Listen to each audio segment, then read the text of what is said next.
नमस्कार, राष्ट्रवाद में स्वागत आपका। मैं हूं आपके साथ रंग। दलित प्रतिरोध का मतलब क्या हत्या हो सकती है? दलित प्रतिरोध का मतलब क्या हिंसा हो सकती है? दलितों के लिए इंसाफ के नाम पर क्या कानून हाथ में लिया जा सकता है? दलितों को न्याय दिलाने के लिए क्या समाज में विद्रोह से ही मिल सकता है? ये सवाल कांग्रेस सांसद राहुल गांधी के एक बेहद सनसनीखेज बयान से उठे।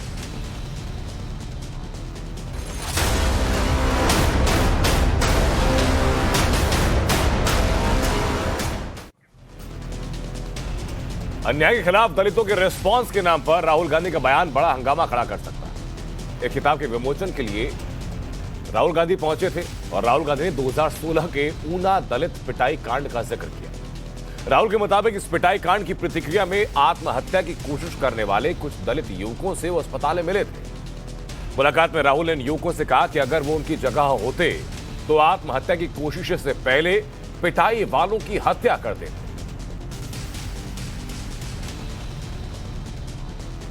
अगर मैं इसकी जगह होता और मैं मरने के लिए तैयार होता तो मरने से पहले जिसने मेरे भाई को मारा था उसको मार देता।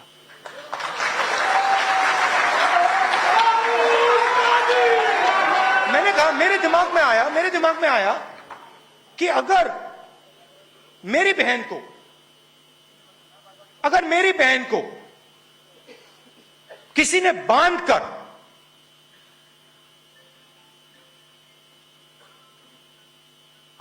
ऐसे मारा होता तो मैं आत्महत्या करने से पहले उसको एक चाकू तो मार देता। अच्छा, मेरे पिता को मारा गया और मैंने वो नहीं किया। मेरे दिल में मेरे पिता के हत्यारों के खिलाफ कोई नफरत नहीं है, मगर जब अस्पताल में था मैंने सोचा कि यार अगर मेरे साथ ये होता मैं मार देता। तो मैंने उससे पूछा, मैंने कहा, भाई एक बात बताओ, तुम अखबार पढ़ते हो? कहता है हां। मैंने कहा, आपने अखबार में जिसने मारा उसका नाम पढ़ा? आप उसका नाम पता लगा सकते हो? कहते हैं हां, पता तो लगा सकता हूं। मैंने उससे कहा, आपके रसोई में छुरी है? कहते हैं हां, छुरी तो है। ये आप मुझसे क्या पूछ रहे हो? मैंने कहा, मेरे दिमाग में एक बात आई। कहता क्या? मैंने कहा, अगर मैं आपकी जगह होता और मैं अपने आप को लाश बनाने के लिए तैयार होता, आत्महत्या करने के लिए तैयार होता, तो आत्महत्या करने से पहले पता लगाता ये कौन है जिसने मेरे भाई को मारा, रसोई से चाकू निकालता, बस में जाता, उसके घर जाता, छाती में छुरा मार देता। दरअसल जुलाई 2016 में मृत गाय की चमड़ी उतारने वाले 7 दलित युवकों की पिटाई हुई। इस घटना का वीडियो वायरल होने के बाद न सिर्फ गुजरात बल्कि देश भर में इसके खिलाफ प्रतिक्रिया हुई थी। राहुल गांधी गुजरात के इसी ऊना कांड को लेकर दलितों के ऐसे रिस्पांस की बात कर रहे हैं जिस पर गंभीर सवाल उठते हैं, लेकिन राजस्थान के करौली पर आज तक चुप्पी साधे हुए हैं। ऊना कांड पर राहुल गांधी कानून तोड़ने की हद तक जाने की बात कर रहे हैं, जबकि करौली में दंगे के आरोपियों पर कांग्रेस सरकार की नाकामी पर बात नहीं कर रहे। करौली दंगे का मुख्य आरोपी मतलूब अहमद अब तक फरार है। ये बात सच है कि दलितों को उत्पीड़न सहना पड़ता है, लेकिन अपराध कोई भी मामला हो उस पर प्रतिक्रिया सिर्फ और सिर्फ कानून के ही मुताबिक हो सकती है, उसके अलावा नहीं हो सकती। राहुल गांधी ने लगभग 6 साल पुराने ऊना कांड को गरमाने की कोशिश की जब गुजरात विधानसभा चुनाव की सुगबुगाहट शुरू हो रही है, और इसीलिए राष्ट्रवाद में सवाल कि क्या राहुल का यह बयान समाज में विद्रोह फैलाना नहीं है? क्या राहुल गांधी का यह बयान उकसाना नहीं है? क्या सवाल यह कि क्या राहुल का यह बयान दलितों को भड़काना नहीं है? क्या सवाल यह कि क्या राहुल का यह बयान कानून का अपमान नहीं है क्या? और सवाल ये कि क्या राहुल गांधी के इस बयान पर कार्रवाई नहीं होनी चाहिए क्या? इन्हीं सवालों को लेकर दो खास मेहमान हमारे साथ जुड़ चुके हैं। कांग्रेस नेता उदित राज हमारे साथ जुड़ चुके हैं और हमारे साथ शहजाद पूनावाला जुड़ चुके हैं, प्रवक्ता हैं बीजेपी से। बहुत बहुत स्वागत आप दोनों लोगों का। उदित राज जी, सिर्फ एक सवाल, राहुल गांधी समाज में क्या सीख दे रहे हैं? किसी के साथ गलत हुआ तो कानून क्या नहीं है देश में?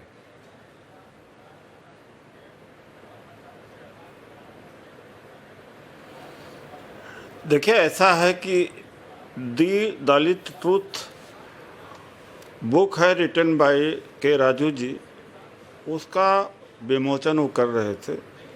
ये विचार, ये विमर्श था, एक दलित विमर्श था। दलित विमर्श को भी आप लोग नहीं करने देना चाह रहे हैं। दलित विमर्श के ऊपर भी सवाल खड़ा कर रहे हैं। राहुल जी के भाषण को मैंने सुना कि लाश बनने के बजाय जिंदा रहना चाहिए, और इस देश का कानून भी सेल्फ डिफेंस का अधिकार देता है, और इन वो सेल्फ डिफेंस की बात नहीं कर रहे हैं, दबे हुए तबकों के लिए बदला लेने की बात कर रहे हैं, इनको उभारने के लिए नहीं। देखिए, आप सुन लीजिए, मैं था वहाँ में। नहीं, देखिए, बदला लेने की बात नहीं कह रहे, ये भी कह रहे थे कि लाश बनने से अच्छा, यानी लाश बनने से अच्छा यह है कि आत्मसम्मान जगे, सेल्फ डिफेंस का इस्तेमाल करो।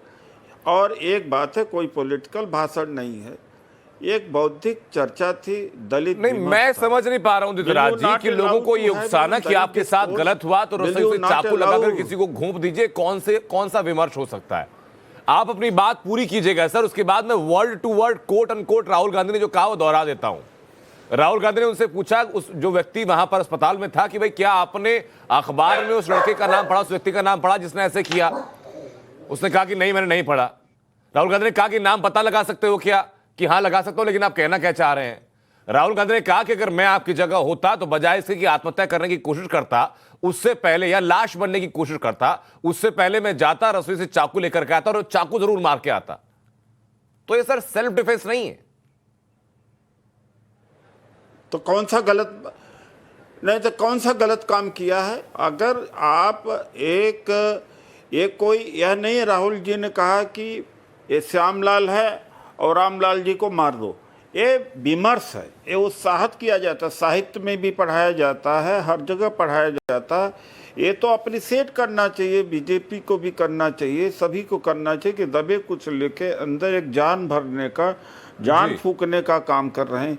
ये काम क्या मोदी जी कर सकते हैं? मोदी जी जब ऊना के में उनको बेरहमी से पीटा गया तो मोदी जी ने कहा कि मेरे दलित भाइयों को न मारो, मुझे मारो। अरे प्राइम मिनिस्टर को कौन मारने जा रहा भाई?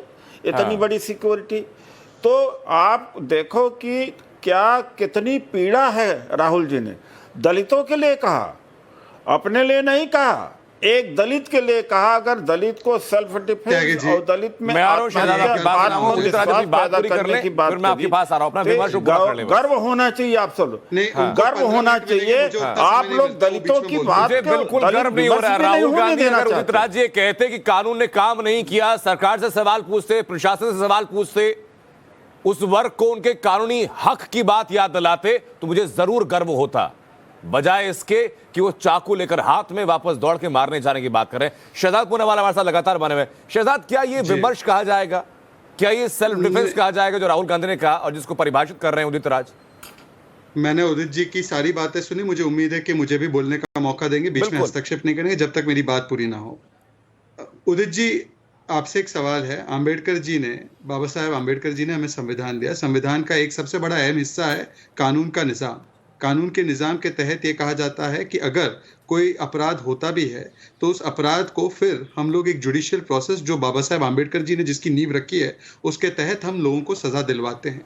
और एक कानून के सबसे बड़े मंदिर में बैठने वाले सांसद को क्या कानून को हाथ में लेकर अंबेडकर जी और महात्मा गांधी जी का जो सबसे अहम है उनका हथियार था अहिंसा का, उसको तार तार करने का काम करना चाहिए? मतलब ये नाम का गांधी है, नकली गांधी है, परंतु ये गांधी जी के और अंबेडकर जी के सिद्धांतों पर चलता नहीं है। परंतु मैं एक सवाल पूछता हूं आपसे, आपने कहा कि ये तो एक विमर्श है, ये होना चाहिए, तो क्या फिर कल कश्मीरी पंडित भी इस प्रकार का विमर्श अपना ले कि उनके साथ जो 32 साल पहले हुआ उसका बदला लेने के लिए वो अपने घर से चाकू छुरी उठा ले, तो आप इसके समर्थन में हैं क्या इस्लामिक जिहाद के खिलाफ?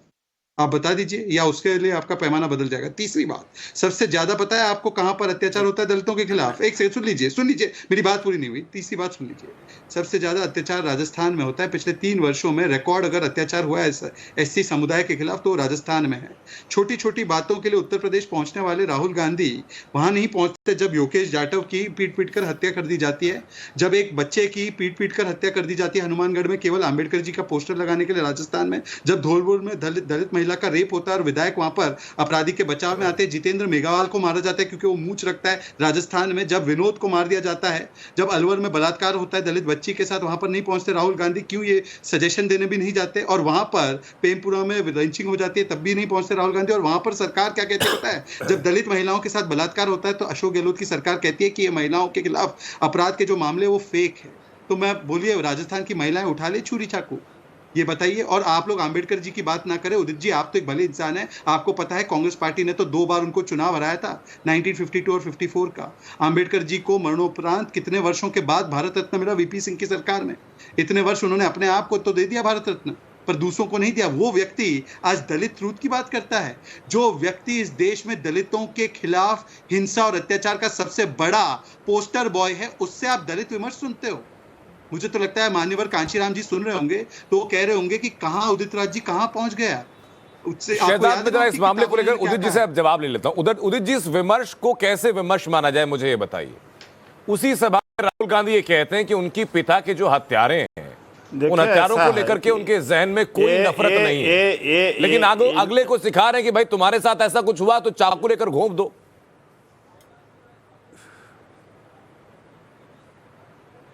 तो मुझे आप जवाब तो देने दो। जी जी दीजिए। राहुल गांधी जी का दर्द समझिए। इनको क्या मतलब इनको क्या मतलब शहजाद पूना जी वाले को कि पूरे देश के अंदर मुसलमान 2म दर्जे के नागरिक हो गए हैं और जगह जगह पर बोर्ड लग रहे हैं कि मुसलमान नहीं आ सकता है, सब्जी बेचना मुश्किल है। इनको तो अपने समाज से कोई दर्द नहीं है, मुझे दर्द है। ये बीजेपी के रोल पे हो सकते हैं, ऐसा ये बोलते हैं जिस तरह से बीजेपी अपनी कौम को नहीं देखते हैं। इनका कोई अपना, इनके मतलब वो मर गया है, इनकी अंदर की वो चीज़ें मर गई हैं। ऐसे इंसान लोग हैं। मैं इनके जगह होता आत्महत्या कर लेता। उसी बीजेपी में मैं एमपी था और 500 मेरे लगभग बयान होंगे, 400 बीजेपी के खिलाफ थे। ये असली बात है। मैं सेल्फिश नहीं हूँ, मैं जमीर बेचने वाला नहीं है। ये लोग जमीर बेचते हैं, मुसलमान होने के बाद में जमीर बेचते हैं। अरे इनको क्या मालूम दलितों का दर्द? ये राहुल गांधी को मालूम है दलितों का दर्द। और दूसरी बात है, गुजरात में जितना अत्याचार दलितों के ऊपर होता है इन्हें क्या मालूम है? उदित राज आज कोई या तो मुझे बोलने दीजिए, या मुझे बोलने दीजिए। नहीं, आप अपनी बात बोलने दीजिए सर। मैं बोलने दीजिए मुझे, या तो मुझे बोलने दीजिए, मुझे बोलने दीजिए। अरे बोलने दीजिए मुझे। अरे सर सुन तो लीजिए, या तो छोड़ दूंगा मैं। नहीं, आप अपनी बातें पूरी कीजिएगा सर। सम्मान अपनी पूरी बात आप पूरी कीजिएगा। मेरा छोटा सा सवाल है, पूरा डिबेट मेरी छोटा सा सवाल है उदित राज जी, उसके बाद अपनी बात आप पूरी कीजिएगा। इनको बात है दलितों का। अरे जमीर पर गई। अरे तुम मुसलमान के लिए नहीं बोल सकते, उदित राज जी देखिए, जमीर पर गई है इस आदमी की। हाँ। जाके बकवास करते हुए आदमी। और एक बात है, दूसरी बात है कि अहमदाबाद में कोई दलित पटेल के सोसाइटी में रह नहीं सकता। जितना जातिवाद अहमदाबाद में, जितना नीचे गुजरात मॉडल ले आया है मेरा, वो कहीं और नहीं है। जयपुर में ऐसा नहीं है। मैं बिकाऊ नहीं हूं, मैं बिकाऊ। अरे यार बिकाऊ है छोड़ो।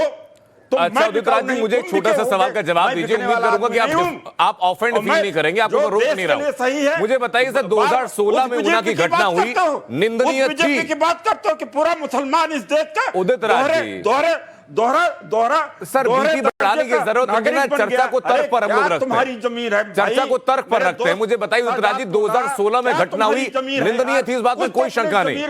2017 के चुनाव में खूब उठाया गया, लेकिन 2017 से लेकर के 2022 तक एकदम खामोशी। दिन भर चमचागिरी करते हो जा करके। अरे क्या इंसान हो यार तुम। उदित राज जी, मैं कह रहा हूं सर, 2016 में घटना हुई, घटना एकदम निंदनीय थी। आप सवाल कीजिए, आप लाख सवाल कीजिए प्रशासन से कि ऐसी घटना क्यों हुई, आप लाख सवाल कीजिए सरकार से कि भाई सामाजिक विषमता अभी भी समाज के अंदर क्यों है, आप लाख सवाल कीजिए, लेकिन मुझे बताइए कि 2017 से लेकर 2022 तक की चुप्पी का मतलब क्या है? राहुल गांधी जी ने अपने पिताजी का, अपने राहुल गांधी जी का दर्द नहीं समझ पाओगे आप लोग। आप कैसे तरह शाहजहां पूना कैसे चंद साल पहले तो सर आप समझ पाए, नहीं समझ सकता, वो क्या दर्द समझेगा? आजीवन के खिलाफ निष्ठा निभाते हुए चंद साल पहले तो आपकी निष्ठा उनके लिए आई। कुचले हजारों वर्ष से हैं, ये मरी लाश। मैं क्या उदित राज जी सुनने के मूड में आप कुछ है नहीं। शहजाद को स्क्रीन पर दिखा रहे हैं, वो दिखा कह रहे हैं, जरा मैं देख लेता हूं, मैं वापस लौट रहा हूं आपके पास। शहजाद आप फोन में दिखा रहे हैं कुछ, क्या दिखा रहे हैं ये? शाहजहां पूना जी को क्या मालूम है? देखिए इन्होंने, देखिए उदित जी थोड़ी सी शांति सर, थोड़ी सी शांति, डेकोरम बनाते हैं उदित जी। उदित जी थोड़ा सा शांत, उदित जी थोड़ी सी शांति। ये देखिए इस प्रकार से बिहेव करने से बाद में आदमी मुस्लिम हो, मुझे लगता है एक एक करके बात रखनी चाहिए, और यही अम्बेडकर जी और गांधी जी का एक कैसे इंसान है यार। अरे शाहजहां पूना जी आपके जगह पर होता। अच्छा उदित जी, मैं आखिरी बार निवेदन कर रहा हूं सर आपसे ये, उसके बाद मुझे मजबूरन आपकी ऑडियो थोड़ी सी डाउन करानी पड़ेगी। मेरा ये निवेदन है सर कि बाकी जो मेहमान है ना, शहजाद भी इसी पैनल का हिस्सा है, उनको बोलने दिया, आपने मोनोलॉग खुद दे दिया। आप ना सवाल सुन रहे हैं ना उत्तर दे रहे हैं, आप मोनोलॉग कर रहे हैं। मोनोलॉग नहीं हो पाएगा सर, मोनोलॉग नहीं हो पाएगा सर, थोड़ा सा सर शर्म नहीं आती मुसलमानों थोड़ा सा विराम दीजिए बस आप उदित राज जी को। शहजाद की बात आप पूरी कीजिए। आत्महत्या कर लेना चाहिए। देखिए हमारे मुस्लिम कौम के ऊपर कितने अत्याचारी, मुझे लगता है त्यागी जी अगर इस प्रकार का नहीं आपकी आवाज हम तक आ रही है, जाता हूं मैं नहीं पढ़ता, आपकी आवाज आ रही है, डिस्टर्बेंस आ रहा है, मैं कैसे बात करूं? जी जी देखिए मैं एक करके तथ्यों पर, तर्कों पर, मैं आपको टाइम्स ऑफ इंडिया सबसे प्रतिष्ठित जो अखबार है उसकी रिपोर्ट दिखा रहा था कि पिछले 3 वर्षों में सबसे ज्यादा बढ़त SC ST समाज पर अत्याचार में राजस्थान में हुआ है। आप भी गूगल कर लीजिए, त्यागी जी आपके पास गूगल है। दूसरी बात, तो दलितों का दर्द इतना है तो राजस्थान कितनी बार गए राहुल गांधी या उदित राज जी, या कितनी बार ट्वीट किया? आप ऊना के बारे में ट्वीट करो और उत्तर प्रदेश के बारे में भी ट्वीट करो, वहां पर चले भी जाओ, पर यहां पर जो अत्याचार लगातार बढ़ रहा है उस पर कितना बोले आप? इसका मतलब आपके डबल स्टैंड। दूसरी बात, मुसलमान अनंत जी, सबसे ज्यादा मुसलमानों पर जो दंगे हुए हैं और जिसमें वो मारे गए वो कांग्रेस के शासन में हुए। आपको याद होगा नेल्ली, अहमदाबाद, मुंबई, हाशिमपुरा, भागलपुर, मलियाना, ये सारे दंगे हुए। बिहार में भागलपुर दंगे के बाद बिहार में सरकार नहीं बनी कांग्रेस पार्टी की। किस प्रकार से हजारों लोगों को मारा गया और सिख नरसंहार किस प्रकार से किया गया। आज सिख लोग उठा ले क्या चाकू चूरा, क्योंकि यही राहुल गांधी के पिताजी ने कहा था कि बड़ा पेड़ गिरता है तो थोड़े से धरती हिलती है, हिल जाती है। तो अब चाकू उठा ले सिख समुदाय ने एक बार चाकू नहीं उठाया, न्याय की लड़ाई लड़ी, और मोदी जी के आने के बाद 34 वर्ष बाद सज्जन कुमार आज जेल की सलाखों के पीछे है, SIT बनी है। आज कश्मीरी पंडितों को 32 वर्ष हो गया इस्लामिक जिहाद के खिलाफ, उठा ले चाकू छूरे वहां के लोगों के खिलाफ। क्या ये तर्क आप देंगे? नहीं उठाया। आज एक फिल्म बनाई तो ये आग बबूला हो गए। तो मैं पूछना चाहता हूं उदित राज जी, आप तो बहुत वरिष्ठ है, मैं तो आप जैसे लोगों का बड़ा सम्मान करता हूं, पर आंबेडकर जी ने जो संविधान की किताब दी है उसकी मर्यादा को आज तार तार किया राहुल गांधी जी ने। आप भाजपा में सांसद रहे, चलिए आपकी जो भी मजबूरियां रही होंगी, परंतु आप फिर आज किस प्रकार की मजबूरियां हैं कि राहुल गांधी आपके आंबेडकर जी के संविधान की इस बात का जो आप सवाल पूछ रहे हैं शहजाद, मैं इस बात का जवाब उदित जी से ले लेता हूं। उम्मीद करता हूं कि उदित जी आप सवाल सुनकर के जवाब देंगे, और मैं उम्मीद कर रहा हूं कि बोलने की प्रतिस्पर्धा के बीच में जो आप एक कंपटीशन मान के बैठे हुए कि मुझे ज्यादा बोलना है, उसके बीच में आपने शहजाद के सवाल सुन लिए होंगे। अरे इंसान हो यार, तुम्हारे जगह में हो, आपके जगह में होता तो आत्महत्या कर लेता यार। उदित राज जी, पहली बात तो ये सर कि इस मंच से मैं संदेश नहीं जाने दूंगा कि आत्महत्या किसी भी समस्या का समाधान हो सकती है। आत्महत्या किसी समस्या का समाधान नहीं हो सकती, तो इतने कायरतापूर्ण आप अभिभाषण कम से कम इस मंच पर आप ना दें। इनको जो अपने आत्महत्या सर किसी भी समस्या का समाधान नहीं हो सकती। अगर आप किसी को दिमागी तौर पर मजबूत बनाने के लिए कुछ कह सकते हो तो कहिए सर, ये कमजोर बनाने वाली बात इस मंच पर मत कहिए, ये कमजोर बनाने वाली बातें इस मंच पर मत कहिए सर। और मेरे 2 सवाल आपसे हैं। आज के बाद बदलने की कोशिश करना मेरे भाई, आज के बाद बदलने की कोशिश करना, किसकी बात करते हो यार? हाँ। जिस कम्युनिटी से तुम हो उस कम्युनिटी के क्या उदित हालत राज है जी, इस समय? देखिए मैं बहुत एक चीज सिंप्लीफाइड कर देता हूं आपके लिए, अरे बहुत लात बहुत बीजेपी बहुत को आसान कर देता हूं आप प्लीज समझ रहे हैं। आपके उम्र के जिस पहलू पर सर आप हैं, जिस पड़ाव पर आप हैं, आपके अनुभव को सुनने के लिए भले ही मैं आपकी बातें समझ लूं, लेकिन जिस विचारधारा को आप सपोर्ट कर रहे हैं उसको समझने के लिए बातें नहीं कर सकता सर मैं। इस देश में कानून का राज है और मैं दिल से यकीन करता हूं कि देश में अगर कसाब भी पकड़ा गया तो वो भी सीधा अदालत में था, फैसला अदालत से हुआ। इस देश के अंदर आप किसी को आजादी नहीं दे सकते कि अगर आपके साथ गलत हुआ तो आप चाकू उठाइए और किसी के सीने में घोंप दीजिए। अरे आपको क्या मालूम, अरे क्या आप लिटरल मीनिंग ले पर जा। राहुल गांधी जी अपने पिताजी के हत्यारे को माफ करने का महानता है, लेकिन दलितों को दर्द को बर्दाश्त नहीं कर पा रहे हो। आप क्या जानोगे अगर राहुल गांधी के अंदर महानता है, अगर राहुल गांधी के अंदर महानता है, उनके अंदर सहनशीलता है, उनके अंदर करुणा है, प्रेम है, समझदारी है, देश के संविधान के लिए सम्मान है, सब कुछ राहुल गांधी के अंदर है, तो फिर जाकर के ज्ञान क्यों दे रहे हैं कि उठाओ चाकू और घोंप देते किसी के अंदर? पा रहे हैं तो हमारा दर्द क्या समझेंगे? मुझे बताइए उदित राज की कल की तारीख में जो एक 18 साल का नौजवान, 19 साल का नौजवान जिसकी समझ बहुत पकी हुई नहीं है, उसके साथ अगर गलत हुआ तो कल के दिन राहुल गांधी की बात सुनकर वो क्या करेगा? आप लायक किससे हो जो अपने कौम के दर्द को नहीं समझ सकता, वो दलितों के दर्द। उदित जी मैं ये तो बात समझ गया हूं सर, देखिए मैं एक बात तो समझ गया हूं कि आपके पास राहुल गांधी की बात को जस्टिफाइड करने के लिए बहुत कुछ कंटेंट है नहीं, तो दाएं बाएं बोले जा रहे हैं, कुछ भी बोले जा रहे हैं बिना सुने। गले में खराश हो रही है सर, थोड़ा सा गर्म पानी पीजिए, थोड़ा आराम मिलेगा आपको। इतना मैं शहजाद से सवाल लेकर वापस मैं आपके पास में आ रहा हूं। आप जानते हैं, हाँ आपको बता रहा हूं कि अहमदाबाद में दलित, पटेल या सवर्णों के सोसाइटी में किराए पे रह नहीं सकते, फ्लैट ले नहीं सकते। ये दर्द है राहुल जी का। उदित राज जी नहीं समझेंगे। अहमदाबाद की किसी एक सोसाइटी का आप मुझे बताइए जी, मुसलमानों पिछले विधानसभा में महीनों का वक्त मैंने गुजरात के अंदर निकाला, रिपोर्टिंग के दौरान कम से कम मेरी निगाह में ऐसी कोई सोसाइटी नहीं आई जहां आधार कार्ड पे धर्म या जाति देखकर किसी को दिया जाता हो।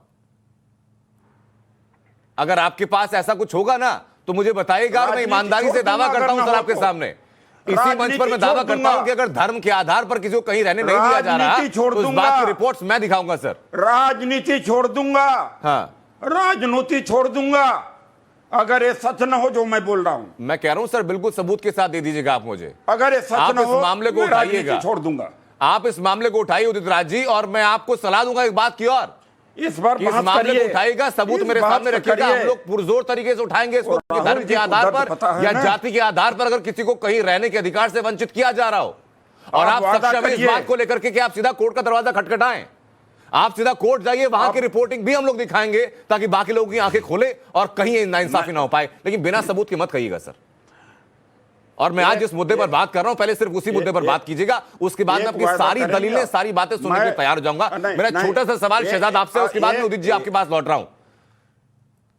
क्या तर्क ना होना, राहुल गांधी के इस कथित विमर्श को जस्टिफाइड ना कर पाना एक बड़ी वजह की उदित जी बिना सवाल सुने, बिना कोई तर्क सुने लगातार बोल रहे हैं? मैं सवाल सिर्फ आज की तारीख में यह कर रहा हूं कि भाई कैसे आप किसी समुदाय को सलाह दे सकते हैं कि देश में कानून है, उसके बावजूद आप चाकू उठाइए और घूम दीजिए? देखिए, मुझे बड़ा अफसोस हो रहा है कि राहुल गांधी एक सांसद होने के बाद हत्या और हिंसा की वकालत कर रहे हैं और उनके प्रवक्ता देश के सबसे बड़े चैनलों में से एक में उठकर कह रहे हैं कि आत्महत्या करनी चाहिए। मैं घोर निंदा करता हूं, किसी भी कारण से कोई भी समय पर कोई भी व्यक्ति कभी भी आत्महत्या या हत्या करने का कार्य ना करे। और भारतीय जनता पार्टी का एक जिम्मेदार प्रवक्ता होने के नाते मैं देश के करोड़ों लोगों को कहना चाहता हूं, टाइम्स नाउ नवभारत के माध्यम से, कि ये दोनों ही तरीके न संविधान सम्मत है, ना ये मानवता सम्मत है, और इसको करने का कभी ये नहीं करना चाहिए, गलती नहीं करनी चाहिए। दूसरी बात, मैं आदरणीय उदित जी से एक ही बात पूछना चाहता हूं। चलिए, मेरी जो भी मजबूरी, मुझे तो लगता है कि जब माननीय प्रधानमंत्री जी की एक स्कीम जाती है और वो मोहम्मद और मुस्तफ़ा और मोहित में कोई फर्क नहीं करती। आज 31% जो बेनिफिशियरी है स्कीम्स के, 20 से 31%, चाहे मुद्रा योजना हो, जल नल से जल हो, शौचालय योजना हो, उज्ज्वला योजना हो, उसमें दलित है, उसमें दलित महिलाएं हैं, मुस्लिम महिलाएं हैं। ये जब उनको बेनिफिट मिलता है तो क्या ये गलत है? और दूसरी बात मैं आपसे पूछता हूँ उदित राज जी, आपने चमचा युग तो पढ़ी होगी, मान्यवर कांशीराम जी की किताब चमचा युग पढ़ी है ना? क्या लिखा है उन्होंने कांग्रेस पार्टी के बारे में, जरा एक लाइन बता दीजिएगा। दूसरी बात, बाबा साहेब भीमराव अंबेडकर जी को 2 बार जब चुनाव वो हारे, 52 का और 54 का, तो किसके समय पर कौन उसको हराने वाले कौन थे वो जरा बताइए। और जब बाबा साहेब अंबेडकर जी का उनकी जब डेथ हुई 1956 में डेथ हुई, परंतु उनको भारत रत्न किस वर्ष में मिला जरा वो भी बताइए, और किसने भारत रत्न दिया, कब इतना डिले क्यों हुआ 34 वर्ष का, वो भी बता दीजिए। और राजस्थान में मैंने आपको आंकड़े दिखाए हैं कि किस प्रकार से 3 वर्ष से SC/ST समुदाय के खिलाफ अत्याचार बढ़ता जा रहा है। मुझे एक बार बता दीजिए राहुल गांधी वहां पर गए हो या वहां की सरकार को उन्होंने कहा हो कि अपराधियों को जो है जेल में डालो। एक बार राज, इन तमाम सवालों का आप जवाब दीजिएगा सर। मेरे साथ पैनल में कुछ और लोग भी जुड़ रहे हैं, अगर आप रहना चाहें उन पैनल में तो बहुत स्वागत रहेगा आपका। मैं उनका नहीं देखिए, 3 सवालों का जवाब देके हट जाएंगे। जी बताइए। 3 सवाल उन्होंने किया है, उसका जवाब सूक्ष्म में देते हुए मैं बात को समाप्त करूं। संक्षेप में सर जी। डॉक्टर बाबा साहब अम्बेडकर 1946 में, डॉक्टर बाबा साहब अम्बेडकर को जब वो संसद में चुन के नहीं जा सके आफ्टर पार्टीशन, तो कांग्रेस ने जयकर के जगह पर संसद में चुनवा करके बाबा साहब को कांग्रेस लाई। 52 के इलेक्शन में क्या हुआ? कांग्रेस से बनाया। और 52 के इलेक्शन में क्या हुआ? चेयरमैन पहले लोकसभा इलेक्शन में क्या हुआ? भाई मैंने क्या टूका? मैं सुना हूँ 52 और 54 का इलेक्शन बताओ किसने हराया? या तो बेईमानी है। ईमानदार ये हो, बोल रहे तो अगर एक सही मायनों में आप SC समुदाय के प्रतिनिधि हो तो बोलो उदित राज जी, दिल पर अरे भाई, या 52 और 54 का चुनाव किसने या हराया? तो मेरी बात का जवाब, या तो आज के बाद कभी डिबेट में नहीं आऊंगा। आज के बाद मेरी बात का नहीं मेरी बात को जवाब उदित राज, उनकी बात जरा सुन लीजिए। मैं शहजाद वापस लौट रहा हूं। ये ईमानदारी देखिए, मेरी बात का चुनाव किसने हराया? फिर कानून मंत्री भी, अरे भाई या तो पहले तो मुझे इन्होंने कहा कि मैं जब तक बोलूं तो न बोलो, मैं बीच में नहीं टोका। 52 का चुनाव किसने हराया? भारत अच्छा एक सेकंड शहजाद, मैं उस कॉन्टेक्स्ट में उसी में सवाल पूछ देता हूं सर। फिर उदित जी, सिर्फ 2 चीजें हैं शहजाद की, उसके बाद आप कंटिन्यू कीजिएगा। वो 52 और 54 की बात कर रहे हैं, उससे पहले की नहीं। जी अपनी बात आप पूरी कीजिए सर। नहीं भैया, जब मैं बात ही नहीं कर पाऊंगा, कांग्रेस ने ही बाबा साहब को संसद पहुंचाया, कानून मंत्री बनाया और ड्राफ्टिंग कमेटी का चेयरमैन बना। कोई भी पार्टी चुनाव हारने के लिए लड़ती है क्या? 2 पार्टियों के बीच में जब लड़ाई हुई तो ये कहना कि हराया, ये गलत है। कांशीराम जी ने जितना चमचा उन्होंने पैदा किया, कांग्रेस ने नहीं पैदा किया। वाह। और जो आज वही हसर हुआ। वाह उदित जी, कांशीराम जी का सहारा आपकी इस बात को सर हमें रिकॉर्ड करके रखना चाहिए, क्योंकि पहली दफा हम लोग ये सुन रहे हैं। और जो भी नहीं, एक बात। दूसरी बात आप रिकॉर्ड कर लीजिए, मैं रात दिन कहता हूं। दूसरी बात है, ये जो ये कह रहे हैं, ये आप रिकॉर्ड कर लीजिए। भारत रत्न कह रहा हूं, रिकॉर्ड कर ले रहे। भारत रत्न और कब दूसरी मिला बात है, 54 में बाबा साहब को राजस्थान, 54 में जब राज्यसभा चुनवाने में भी कांग्रेस ने मदद किया। जब भी संसद में पहुंचे बाबा साहब, कांग्रेस ने ही मदद किया। अब मैं अपने मूल सवाल पर आ जाता हूं उदित जी, और बहुत संक्षेप में मैं आपसे उम्मीद करूंगा ईमानदारी के साथ कि बहुत संक्षेप में आप इतनी धीरता और गंभीरता के साथ उत्तर दे देंगे मुझे।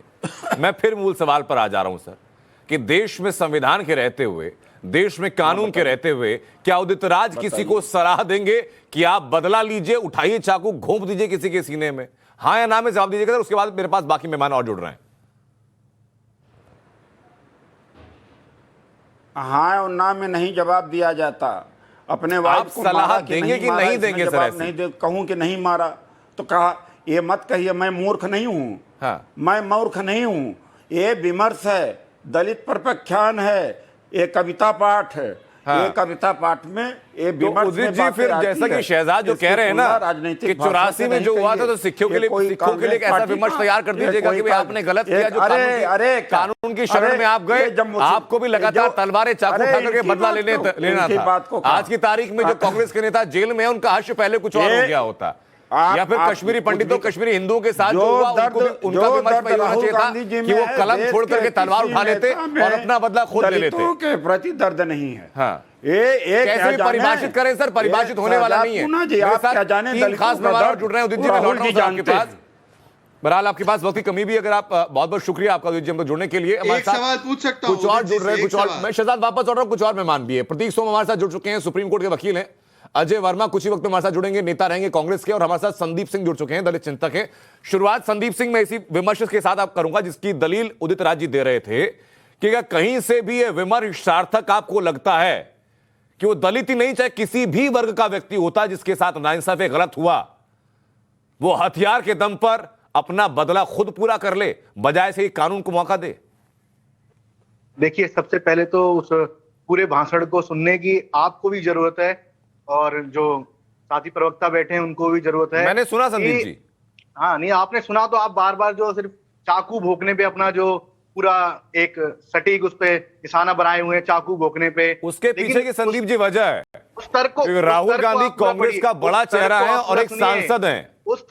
उस तर्क को आप वो उसी सदन के अंदर बैठते हैं जो सदन कानून बनाने में रोल प्ले करता है। वो जिस तरीके से वो उस वक्त दलित उत्पीड़न हुआ, वो दलित की एक गाथा, दलित के अंदर की वो पीड़ा, उसको वो व्याख्या करके वो बता रहे हैं कि किस तरीके से एक जो आम आदमी सोचता है, आम व्यक्ति जो सोचता है, उसको लेकर वो एक दलित विमर्श, दलित चिंतन के तौर पे ये सारी चीजें जो उन्होंने बातें रखी, दलित आंदोलन को लेके वो बातें रखी, उसको आपने पूरे संदीप सिंह, ये झूठ पोर्ट्रे किया जा रहा है। और मैं क्यों कह रहा हूं कि झूठ पोर्ट्रे किया जा रहा है, उससे पहले राहुल गांधी की वही उस भाषण का वो अंश मैं आपको दोबारा सुनवा देता हूं, ताकि जो दर्शक हमारे साथ अभी जुड़ रहे हो, जो मेहमान हमारे साथ अभी जुड़ रहे हैं, कोई गलतफहमी, कोई मुगालता ना रहे इस बारे में लेकर कि राहुल गांधी ने कोट अनकोट क्या कहा था, उस युवक से क्या राहुल गांधी की बात हुई थी। ये मैं कोट अनकोट एक दफा सुना देता हूं, फिर वापस लौट रहा हूं। आखिरी में जो बात कही उन्होंने वो भी सुनाइएगा। मैं पूरी सुनाऊंगा सर, उन्होंने बात कही पूरी सुनाऊंगा, लेकिन आपकी सहूलियत के हिसाब से नहीं। जिस चीज पर सवाल है उसी को सुना रहा हूं सर। तो आप अपने टारगेट के हिसाब से भी मत सुनाइए ना, जिस हिसाब से जो सुनाना है पूरा उनका सुनाइए। हाँ। कुछ दिन पहले मैं बीजेपी के पार्लियामेंट हाउस में सीनियर नेता से मिला, बातचीत हुई, डाइट की बात कर रहा था, एक्सरसाइज की बात कर रहा था, और मैंने उनसे सवाल पूछा, क्या आप पुनर्जन्म में बिलीव करते हो? बीजेपी के नेता, क्या आप पुनर्जन्म में बिलीव करते? अगर मैं इसकी जगह होता और मैं मरने के लिए तैयार होता, तो मरने से पहले जिसने मेरे भाई को मारा था उसको मार देता।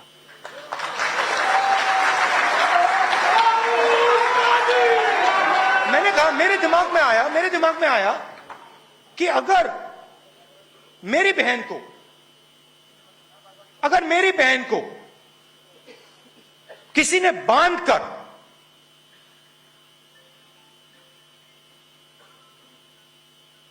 ऐसे मारा होता, तो मैं आत्महत्या करने से पहले उसको एक चाकू तो मार देता। अच्छा, मेरे पिता को मारा गया और मैंने वो नहीं किया। मेरे दिल में मेरे पिता के हथियारों के खिलाफ कोई नफरत नहीं है, मगर जब अस्पताल में था मैंने सोचा कि यार अगर मेरे साथ ये होता मैं मार देता। तो मैंने उससे पूछा, मैंने कहा, भाई एक बात बताओ, तुम अखबार पढ़ते हो? कहता है हां। मैंने कहा, आपने अखबार में जिसने मारा उसका नाम पढ़ा? आप उसका नाम पता लगा सकते हो? कहता है हां, पता तो लगा सकता हूं। मैंने उससे कहा, आपके रसोई में छुरी है? कहता है हां, छुरी तो है। ये आप मुझसे क्या पूछ रहे हो? मैंने कहा मेरे दिमाग में एक बात आई। कहता क्या? मैंने कहा अगर मैं आपकी जगह होता और मैं अपने आप को लाश बनाने के लिए तैयार होता, आत्महत्या करने के लिए तैयार होता, तो आत्महत्या करने से पहले पता लगाता ये कौन है जिसने मेरे भाई को मारा, रसोई से चाकू निकालता, बस में जाता, उसके घर जाता, छाती में छुरा मार देता। संदीप सिंह, संक्षेप में बताइए कि क्या क्या समझ में आएगा? एक आम आदमी जिसने सुना, उसने क्या समझा? जिस आम आदमी ने सुना और जिस दलित ने वहां पर बैठ के सुना और पूरे देश के जो दलित ने सुना, आपने जहां तक सुनाया उसके आगे कभी पूरा सुनाइए। ये वो बात है जो आम आदमी के मन में आती है, लेकिन उसके बाद जो पीड़ित ने जो जवाब दिया वो भी सुनाइए। और जिस तरीके से राहुल गांधी जी जवाब किसने दिया? बात तो राहुल गांधी इकलौते बोल रहे थे ना, उसके बाद जवाब किसने दिया? राहुल जी ने। आपने जब भी तो मैं कहूँ आप पूरा भाषण सुनिए। हाँ। इस तरीके से उससे जो पीड़ित से जब उन्होंने सवाल पूछा, ये सवाल पूछा कि जब मैं होता तो मैं ऐसे कर देता, उसने जवाब दिया ये पूरे दलित उत्पीड़न, दलित शोषित का संघर्ष है। जो दलित उत्पीड़नों पे जो सालों से जो उत्पीड़न होता रहा है, उस संघर्ष को उन्होंने वहां पे रखा, ना कि किसी के हत्या को लेके जो आप एक बात को लेके बार बार टारगेट कर रहे हैं। अजय वर्मा जी हमारे साथ जुड़ चुके हैं, प्रवक्ता हैं कांग्रेस से। अजय वर्मा जी, क्या इसके पीछे आशय? सिद्धार्थ, मैं लौट रहा हूं आपके पास, मैं कमेंट लेकर वापस में लौट रहा हूं आपके पास। अजय वर्मा जी, क्या आशय हो सकता है इसके पीछे? राहुल गांधी कहते हैं कि भाई मेरे पिता की हत्या की गई, मेरे मन में उनके लिए कोई रोष नहीं है, कोई हिंसा नहीं है, कोई आक्रोश नहीं। अनंत जी, सबसे पहले तो मैं ये बताना चाहूंगा कि अगर दलितों की आवाज, दलितों की भावना आज के माहौल में रखना, मुद्दा उठाना, रखना, अपनी राय देना, उस चीज को बता के ये कह देना कि उसको इस तरह से पॉलिटिसाइज करके दिखा के टारगेट करके बनाना, मैं समझता हूँ कहां तक उचित है। राहुल जी ने अगर हिंदुस्तान के उन दलितों का दर्द शेयर करा, हिंदुस्तान के उन लोगों का किस तरह से लोग, अरे भाई ये लोग जो बीजेपी के लोगों की जो विचारधारा है, ये एक्चुअली में महात्मा गांधी के हत्यारे गॉडसे की विचारधारा के लोग, मैं खुली कहना चाहता हूँ, ये लोग महात्मा गांधी के हत्यारे गॉडसे की विचारधारा के लोग हैं। और गॉडसे की विचारधारा लोग अपने ही तरह से तोड़ मरोड़ के कर देंगे। वो दर्द नहीं समझते, वो किसी का दिमाग नहीं समझते, और केवल उनका टारगेट ये है कि अपना पॉलिटिकल विंडेक्टर, अपना एजेंडा चलाइए, चाहे वो दलित हो, मुस्लिम हो, हिंदू हो, सिख हो, ईसाई हो। हिंदुस्तान का संविधान हमें ये अधिकार देता है कि हिंदुस्तान में सबको समानता का अधिकार है, और हिंदू, मुस्लिम, सिख, ईसाई सबके लिए है।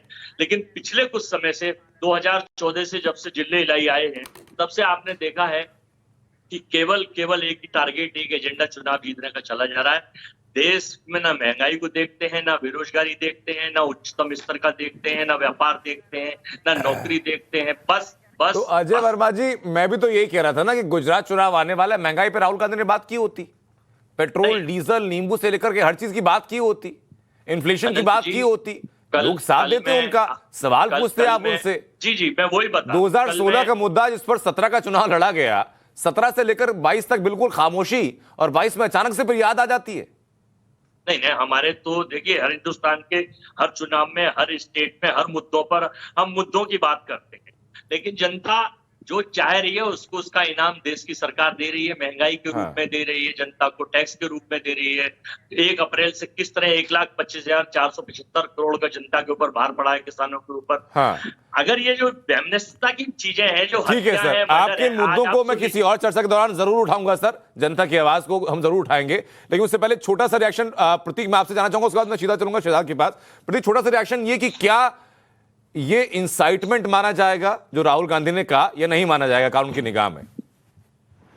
पहले तो मैं यहाँ पे जननायक जनता पार्टी के राष्ट्रीय प्रवक्ता के पद पे आया हूँ, सुप्रीम कोर्ट के वकील के लिए जी। शायद उन्होंने कल लिखा है, चेंज करवा दीजिए। देखिए, मैं बहुत शॉक्ड हूँ ये स्टेटमेंट सुन के, और खासकर एक सांसद से जिनको एक देश की पुरानी पार्टी का नेता कहा जाता है। देश में कानून का राज है, और एक सांसद के मुंह से ऐसी बात सुनना बहुत अशोभनीय है।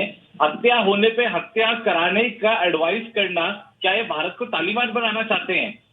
अगर इनके पिताजी की भी हत्या हुई, ये उन हत्यारों को भी जानते थे, तो क्यों इतने साल कोर्ट के अंदर ट्रायल हुआ? क्यों उन्होंने कोर्ट में ये एफिडेविट दिए कि कोई बात नहीं, उनको छोड़ देना चाहिए? क्या ये दलितों की राजनीति नहीं है? दलितों को आप क्रिमिनल बनाना चाहते हैं, दलितों को आप मर्डरर बनाना चाहते हैं, दलितों को आप हत्यारा बनाना चाहते हैं। ये सीधा सीधा इंसाइटमेंट है। दूसरी बात यह है, आज भारत बदल रहा है। जो ये दलितों की राजनीति कर रहे हैं, राहुल जी के एडवाइजर्स को उनको ये बताना चाहिए कि कम से कम अगर आपने बात करनी है तो दलितों को नौकरी दिलाने की बात करिए, दलितों की डेवलपमेंट की बात करिए। थोड़ा सा इतिहास अगर वो पढ़ ले तो उनको पता लगेगा कि अंबेडकर जी ने ही ये संविधान बनाया था, जो सबसे बड़े देश के सबसे रिस्पेक्टेड दलित भी थे। आज उनके संविधान की वो एक बड़े फोरम पे धज्जियां उड़ा रहे हैं, तो ये इस तरह की एडवाइस कहीं भी सही नहीं है। कुछ टाइम बाद पिछड़ों के नेता भी बोलेंगे आप हत्या करने लग जाओ, बिल्कुल ठीक बात नेता भी है। बोलेंगे। ठीक है प्रतीक, मैं वापस लौट रहा हूं आपके पास। श्रीनाथ होने वाला, मुझे सिर्फ एक चीज याद आ रही है कि महात्मा गांधी ने कहा था कि अगर आप आंख के बदले अगर आंख लेंगे तो पूरा संसार अंधा हो जाएगा। लेकिन जिस बात का महात्मा गांधी ने विरोध किया था कि राहुल गांधी उसी बात पर आगे नहीं बढ़ रहे हैं। देखिए, केवल नाम में गांधी लगाने से आप महात्मा गांधी के अनुयायी नहीं बनते। ये फर्जी नकली गांधी है, और अगर असली गांधी होते तो गोडसे के सबसे बड़े समर्थक बाबूलाल चौरसिया को अपनी पार्टी में नहीं लेते। वो मध्य प्रदेश की इकाई में है कांग्रेस पार्टी में, जरा उसको निकालिएगा बाहर। सोनिया गांधी ने उसको शामिल करवाया। दूसरी बात, महात्मा गांधी जी का सबसे बड़ा हथियार अहिंसा का था। आम्बेडकर जी ने संविधान का निर्माण किया, और उसमें सबसे महत्वपूर्ण चीज है कानून का निजाम, रूल ऑफ लॉ, जिसके तहत अगर मेरे साथ कोई भी अन्याय हो, कश्मीरी पंडितों के साथ तो क्या क्या नहीं हुआ है, उन्होंने आज तक एक बंदूक नहीं उठाई, उन्होंने कानून की प्रक्रिया फॉलो की। ये आम्बेडकर जी के सिद्धांत। तीसरी बात, मैं कहता हूं चलिए अगर आपको ये उसूल अपनाना ही है तो ये देखिए, एक स्टेटमेंट है दलित विमर्श की जो बात करते हैं यहाँ पे, क्योंकि हमारे एक साथी राजस्थान से ही है जो मुझे लगता है, ये गहलोत सरकार ने कहा जब दलित महिलाओं ने रेप के केसेस जो बढ़ रहे हैं वहां पे उसकी कंप्लेंट की, तो गहलोत सरकार का बयान असेंबली में, SC women registering false cases of rape, ये उन्होंने कहा है। मतलब कि दलित महिला झूठ बोलती है उनके बलात्कार के बारे में। ये कहिए अब इसके खिलाफ क्या करना चाहिए, और ये इनकी संवेदना है दलितों के प्रति। जब तमिलनाडु में एक आपने किस्सा कवर किया था कि DMK के लोगों ने एक दलित महिला का रेप किया क्योंकि वो सहयोगी दल है, राहुल गांधी की जुबान नहीं खोली। राजस्थान में कितने लिंचिंग हुए, कितनी हत्याएं, कितने बलात्कार हुए, एक बार भी मुंह नहीं खोला। मैं सिर्फ इतना पूछना चाहता हूं कि ये दलित की नहीं, ये दल हित की राजनीति की जा रही है। और बेरोजगारी दर क्या है राजस्थान में, जरा अगर अजय वर्मा जी को पूछेगा कितनी है बेरोजगारी और महंगाई की दर, जरा पूछे राजस्थान में। पिछले महीने 33% थी, इस महीने 25%। इसीलिए तो बात नहीं करना चाहते राहुल गांधी इस विषय पर, इसीलिए कभी महंगाई की रैली में जाकर हिंदुत्व को गाली देकर आते हैं, और आज भी उन्होंने हिंदुओं के खिलाफ अपशब्द कहे हैं। उन्होंने तो ये भी कहा है कि देश ने मेरे खिलाफ हिंसा की है। आनंद जी जरा वो बाइट चलाइएगा कि देश ने मेरे खिलाफ हिंसा की है, मुझे मार पीटा है देश ने। ये मैं आपसे राहुल गांधी ने कहा कि मुझे जूतों से मारा गया। आपने अभिभाषण के दौरान कहा राहुल गांधी ने। मुझे और कोई समय मत दीजिए बीजेपी को, केवल ये बयान चला दीजिए कि देश ने उनके साथ क्या हिंसा की है, देश ने आपको क्या क्या नहीं दिया है भाई, और आप देश के खिलाफ बोलोगे। अब दलित समाज को छोटा सा सवाल मैं लेना चाहूंगा बाकी मेहमानों से भी, और अजय वर्मा जी बता दीजिए जरा कि राजस्थान की बात अगर चली रही है तो राजस्थान तो वो राज्य है ना जहाँ के संसदीय कार्य मंत्री जो है आनंद जी, मैं बताऊंगा, वो कहते हैं कि रेप में राजस्थान नंबर 1 इसलिए क्योंकि यहाँ पर मर्द ज्यादा है। कितनी शर्मनाक महिलाओं के लिए ये असंवेदनशील बयान आपके मंत्री देते हैं, और राहुल गांधी बात करते हैं कि मैं आपको बताने जा रहा हूँ, ये देश का एक नेशनल अखबार मेरे हाथ में ही रहा, और इसके फ्रंट पे आज आया है कि शर्मनाक रिकॉर्ड, महिलाओं के उत्पीड़न में गाजियाबाद नंबर 1, योगी आदित्यनाथ के प्रदेश का जिला गाजियाबाद नंबर 1, दूसरे से पहले पायदान पर आया जिला। एक साल में उत्तर प्रदेश के अंदर अगर आप उत्तर प्रदेश के अंदर अगर अजय जी जिला आप खोज रहे हैं तो बहुत बेहतर बात है, सवाल आपको पूछना चाहिए। मैं तो राष्ट्रव्यापी बात कर रहा हूं सर, मैं तो देशव्यापी बात कर रहा हूं। राजस्थान नंबर 1 है, और आपके राजस्थान के मंत्री कहते हैं कि प्रदेश में प्रदेश मर्दों का राज्य रहा है, इसलिए यहां पर रेप होते हैं। ये शर्मनाक बयान था। मैंने इसलिए शर्मनाक बयान अखबार का दिखाया सरकार के लिए कि राजस्थान का मतलब हिंदुस्तान नहीं है अनंत जी। राजस्थान का मतलब हिंदुस्तान बिल्कुल नहीं है अजय जी, लेकिन राजस्थान का मतलब उन 2 प्रदेशों में से एक ऐसा प्रदेश है जहां पर पूर्ण बहुमत के साथ कांग्रेस की सरकार। सुन लीजिए जरा, राजस्थान उन 3 स्टेटों में एक स्टेट है, 30 स्टेटों में और 5 टेरिटोरियम में। It is the part of the India, also one of the part of the India. Rajasthan का मतलब भारत नहीं होता। भारत के आंकड़े उठाइए बेरोजगारी के, भारत के आंकड़े उठाइए भूखमरी के। सर बेरोजगारी, भूखमरी, महंगाई, इन्फ्लेशन, पेट्रोल, डीजल, एलपीजी, आप सारे मुद्दे उठाइएगा करके, लेकिन आज जो मैं सवाल पूछ रहा हूं उसके बिहाफ पे आप कोई और मुद्दा नहीं उठा सकते सर। और राहुल गांधी के इसी भाषण का एक और अंश में सुनाता हूं आपको मैं ये कि राहुल गांधी ने, अजय जी मैं लौट रहा हूं आपके पास, आपको पूरा वक्त दूंगा मैं राहुल गांधी के भाषण का एक और अंश सुनवा दूं सर, कि राहुल गांधी ने दलितों के नाम पर तो सनसनीखेज बयान दिया ही, लेकिन राहुल गांधी ने भगवान राम को लेकर जो बात कही वो भी कम विवादित नहीं है। राहुल गांधी के मुताबिक जब उनसे एक बीजेपी नेता ने कहा कि वो पुनर्जन्म में विश्वास नहीं करते हैं तो राम में कैसे यकीन करते हैं, तो सुनिए कि राहुल गांधी ने क्या कहा। कुछ दिन पहले मैं बीजेपी के पार्लियामेंट हाउस में सीनियर नेता से मिला, बातचीत हुई, डाइट की बात कर रहा था, एक्सरसाइज की बात कर रहा था, और मैंने उनसे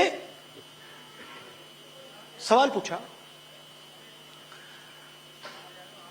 क्या आप पुनर्जन्म में बिलीव करते हो?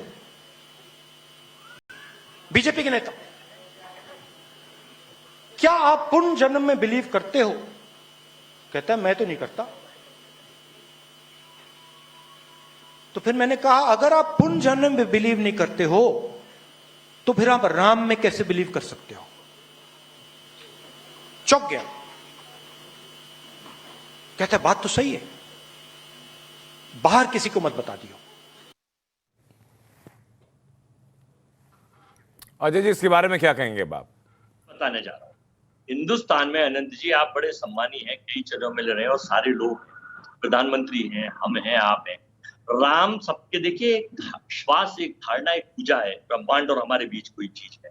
किसी एक आदमी ने अगर भगवान राम से वार्तालाप करा हो, आप मुझे बैठ के जरा मिलवा दीजिए, सारे पत्रकार, सारे नेता, मोदी जी, योगी जी, आडवाणी जी या हमारे नेताओं ने अगर लॉजिकल बात कोई चीज करी, राम के सब पुजारी है, भगवान राम से नहीं, लेकिन आपके पुराने साथी ने सर भगवान कृष्ण से जरूर किया था।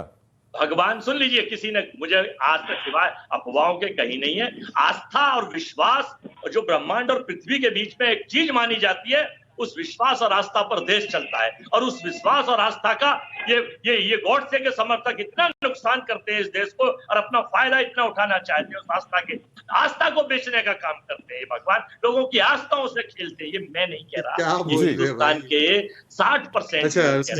ठीक है अजय जी, मैं इसी को लेकर के मैं सीधा शहजाद से जवाब लूंगा। शहजाद बताइए, पहले मैं पूरी कर दूं, ठीक है, अपनी बात आप पूरी करिए। शहजाद मैं लौट रहा हूँ, सम्मानित ये संक्षेप में अजय आदमी है, जरा संक्षिप्त में 10 सेकंड में मैं फाइनल कर। हाँ बताइए। मेरा कहने का मकसद ये है कि देखिए, सारे लोग, हम भी पूजा करते हैं, हम भी टीका लगाते हैं, हम भी भगवान के रखते हैं, व्रत रखते हैं, लेकिन सर्टिफिकेट बांटने का काम जो करते हैं भाजपाई नेता और भाजपा की सरकार, इसे बंद कर दें और इस देश के भाईचारे को बनाए रखें। अब आप शहजाद जी से पूछ लें, वो बड़े ज्ञानवान आदमी हैं, वो बताएंगे अभी अपनी भाषा। शहजाद पुनावाला, देखिए ऐसा है, पहले तो ये वो पार्टी है जिसने राम श्री राम को काल्पनिक कहा, जिसने कहा राम जी का अस्तित्व नहीं, हलफनामे में कहा, जिन्होंने राम सेतु को तोड़ने की साजिश रची, राम मंदिर को लटकाने अटकाने भटकाने का कार्य किया, कपिल सिब्बल को भेजा कि कोर्ट तक चुनाव तक इसको लटका दो, फिर भूमि पूजन का भी विरोध किया। ये वो पार्टी है जिसने हिंदू टेरर की शब्दावली गढ़ी, जिसने हिंदुओं का अपमान किया, और हाल ही में करौली से लेकर आपने देखा किस प्रकार से हिंदुओं के ऊपर महात्मा गांधी के, और राहुल गांधी, एक सेकंड देखिए,